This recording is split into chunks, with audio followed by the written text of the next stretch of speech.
Hey everybody, it's EK from EK Gorman Designs, and I am sneaking in today with a little bit of Oddball art.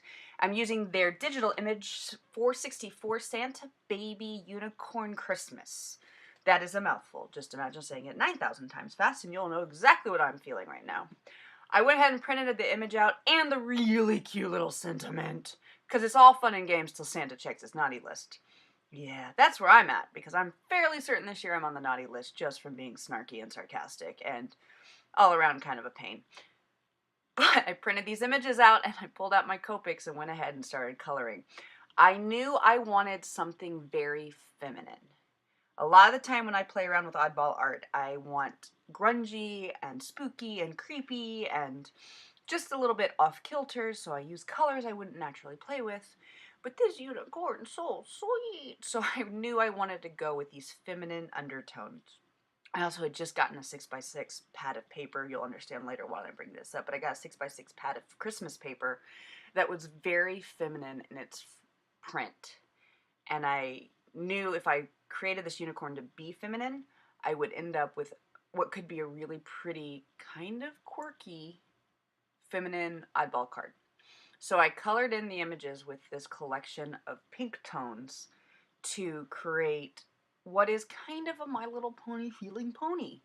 Just something that, like, oops, was my bad. Like something that was cute, not just like sinisterly creepy, but endearingly sweet. Basically, my children. They look lovely and adorable, and they're little hellions on wheels. So I took my Copics and colored it in. I went with the pink tone for her fur and purple hair because it's a unicorn, and let's be honest, anything goes. And then pulled out some much more classical colors when coloring in the hat.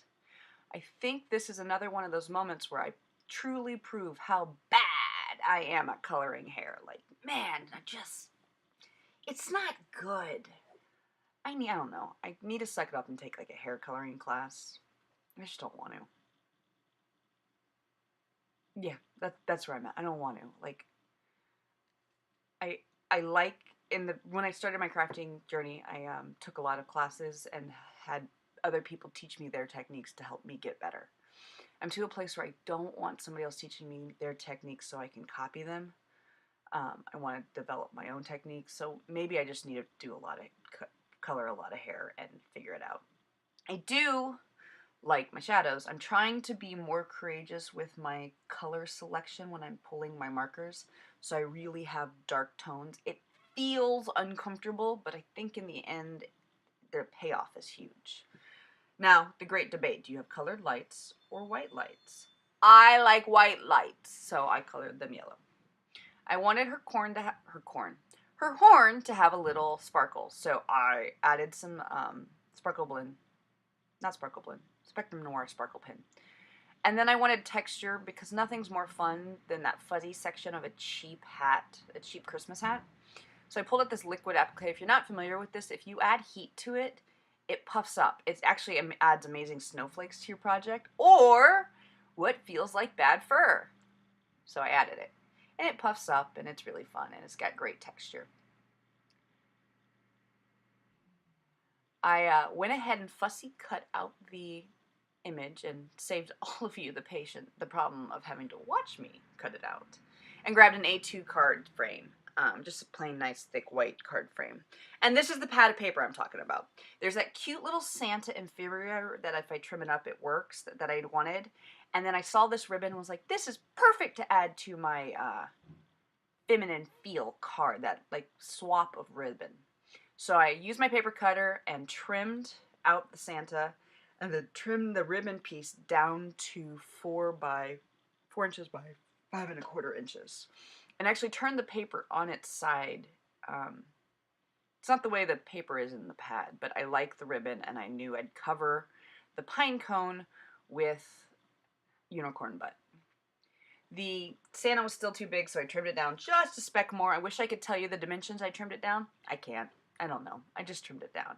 And then I discovered that the background of the ribbon paper and the background of the Santa paper were far too close in color. So I went back through the pad and found something that could break up, I could matte basically the Santa with and break up some of that color. and I trimmed it back out, leaving really just a hair's breadth of pink matte around the Santa image. It's not one of those things that needs a lot, it just needs something to keep it from blending. And it's amazing how just that little pop of pink really solved the problem I had. I was going to add the unicorn flush, but I was like, wait, I have pop tabs. So, you know, a bunch of pop tabs went on. And there we go. Thank you so much for peeking in today at this quick, feminine holiday craft with a bit of a whimsical, snarky side. I love how her unicorn horn ended up poking Santa right in the butt. I thought it was really quite fitting. Thanks for making it all the way to the end of the movie if you're here. Video.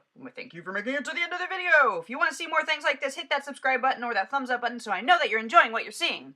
Happy holidays, everybody, and keep crafting. Bye.